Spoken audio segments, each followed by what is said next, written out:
শুভ নববর্ষ। সকলকে জানাই শুভ নববর্ষের অনেক অনেক ভালোবাসা। বছরের এই প্রথম দিনটা থেকে শুরু করে যেন বছরের প্রত্যেকটা দিন সবার যেন খুব ভালো কাটে, এইটুকু চাওয়া নিয়েই আজকে পৌঁছে গেছিলাম মায়ের কাছে। সন্ধেবেলা আমরা রেডি হয়ে বেরিয়ে গেছিলাম। এখানে আদ্যা মায়ের মন্দির, আমার শ্বশুরবাড়ির খুব কাছে আছে আদ্যা মায়ের মন্দির, সেখানেই। তো যাওয়ার পথে আমি দেখেছিলাম এখানে রথতলাতে অনেক বড় একটা মেলা হচ্ছে, মানে এত ভিড় এই মেলার কারণে পুরো রাস্তাটা জুড়ে শুধু লোক আর গাড়ি। মানে আজকে তো বছরের প্রথম দিন, তার ওপর এত ভালো একটা মেলা চলছে। যতই গরম হোক, এই ছোট ছোট সুন্দর মুহূর্তগুলো কি কোনো গরমই আটকাতে পারে না। তো যাই হোক, আমরা পৌঁছে গেছিলাম আদ্যা মায়ের মন্দির, যেই উদ্দেশ্যে আমরা বেরিয়েছিলাম।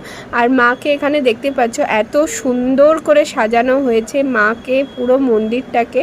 আর সমস্ত ভক্তরা এসেছে এখানে মায়ের কাছে বিভিন্ন রকম মনস্কামনা নিয়ে। তারপর আমি আশীর্বাদী ফুলও পেয়েছিলাম আর তার সাথে প্রসাদও পেয়েছিলাম, যেটা অমূল্য জিনিস, তাই না? তো তারপর বেরিয়ে এলাম। আর দেখতেই পাচ্ছ এত গরম ছিল, ঘামে তো পুরো অবস্থা খারাপ। আর এখানে দেখো, আমি যে ওই যে বলছিলাম রাস্তার ভিড়ের কথা, মানে গরম পড়লেও রাস্তার ভিড় কিন্তু কমে না। তারপর আর কি, পুজো দিয়ে আমরা আবার বাড়ি ফিরে এলাম। তোমাদের সবার খুব ভালো কাটুক, আরও একবার বলছি, ভালো থেকো, সুস্থ থেকো, আর খুব মজা করে আনন্দে কাটিয়ে। দেখা হচ্ছে আবার পরের ব্লগে।